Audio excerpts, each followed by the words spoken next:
Hey guys, welcome back to another video here on Toned In Entertainment, where we're talking all things pop culture. And today it's time for another wrestling discussion. And today we're going to look at the nWo, or the New World Order, going into the WWE Hall of Fame in 2020. Now, while I am very excited that the nWo is finally going into the Hall of Fame, I'm a little iffy on how WWE is handling it, and that's what this video is all about. WWE has announced that Hogan, Hall, Nash, and Sean Waltman are going to be the 4 members being inducted.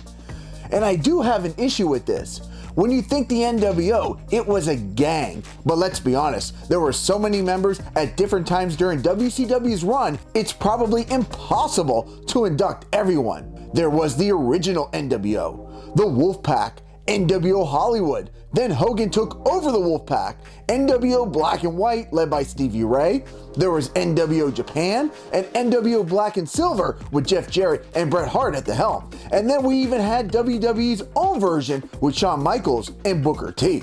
Obviously, you need to have the original 3. Scott Hall made his presence known and let everyone know that if WCW wants a war, they're gonna get it. Kevin Nash then made the statement, "So WCW's where the big boys play? We are not here to play." And after weeks of chaos by Hall and Nash, this led to one of the most memorable moments in wrestling history.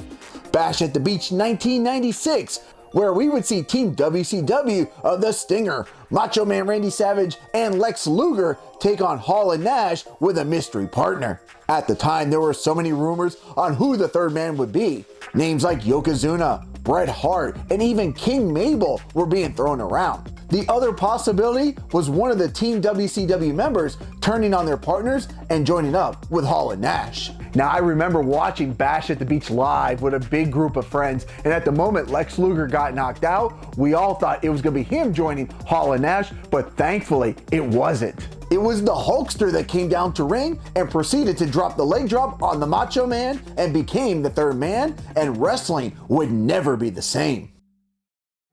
It wasn't long after that the numbers of the nWo would begin to grow. On an episode of Monday Night Nitro on August 26, 1996, during a match between Hacksaw Jim Duggan and the Giant, Ted DiBiase made his presence known. And as the camera cut to him, he counted 1, 2, 3, 4, and then lipped, and next week, 5. And we learned the following week that now billionaire Ted DiBiase would be the 4th member of the nWo and the financial backer, and the Giant would turn on his Dungeon of Doom stable and become the 5th member of the nWo. Now we get to Sean Waltman, aka Six. He would be next to join the nWo and become the 6th member. The excitement of who would jump ship from WWF or who would turn on WCW and join the nWo was something that had people tuning into WCW Monday Night Nitro waiting in anticipation. Well, we got new members, but almost at a weekly rate. We had a fake Sting. Vincent Marcus Bagwell became Buff Bagwell. Scott Steiner became Big Papa Pump. Conan Scott Norton. Macho Man Randy Savage. Elizabeth Kurt Hennig. Brian Adams. You almost needed a scorecard to keep up. The nWo was running rampant at one point. And come to find out that Eric Bischoff was the mastermind of all this, and then officially joined the nWo and was an instrumental part of the group's success. Now let's get to the topic on hand, the nWo entering the WWE Hall of Fame. Why is it just Hogan, Hall, Nash, and Six? Now, I believe 6 should not be part of the induction if they're trying to keep it small. And Eric Bischoff should be the 4th person if WWE only wants to put 4 members of the nWo into the Hall of Fame. While I believe 6 did have an impact, he was not as instrumental as Mr. Bischoff.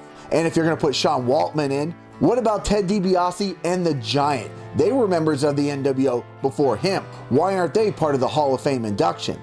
And again, if you're going to put Sean Waltman in, guys like Conan, Buff Bagwell, and Big Papa Pump were not only members for much longer than Waltman, I think most people would associate them as nWo members before Waltman as well. Now, I'm pretty sure Buff Bagwell and Big Papa Pump are not invited because I don't think Vince is a fan of them, and that's unfortunate.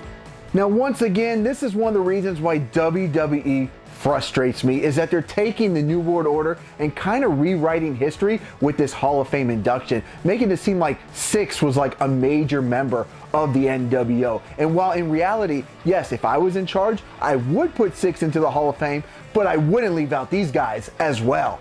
Hollywood Hogan, Scott Hall, Kevin Nash, Eric Bischoff, Ted DiBiase, The Giant, Syxx, Buff Bagwell, Big Papa Pump, Vincent, Scott Norton, Conan, Macho Man Randy Savage, Bryan Adams, and Miss Elizabeth.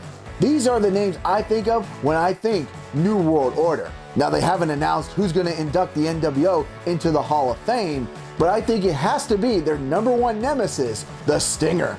Alright guys, well that's going to do it for this wrestling discussion of the nWo going into the WWE Hall of Fame. Now while I am very excited that the nWo is going into the WWE Hall of Fame, I mean look at this. This is actually an original nWo Wolfpack shirt. I believe I got it in like 1998 at a Monday Night Nitro. There's no WWE logo on this baby. So I'm a big fan and I'm excited that the nWo is finally going into the Hall of Fame. However, I do think they're kind of going about it wrong and I wish there were more members going in. I think that's what the nWo really deserves, and to kind of like keep their legacy alive, that this is what it was. It just wasn't Hall, Nash, Hogan, and definitely not Syxx. There was much more important guys, and I believe they should be going in to the Hall of Fame as well. All right, guys, were there anybody from any variations of the nWo that I didn't put on my list that you would put on your list? I mean, I left guys off like Horace Hogan and Curt Hennig because to me, they weren't really important guys of the nWo, but at the end of the day, I actually think I left off the disciple, you know, Brutus Beefcake,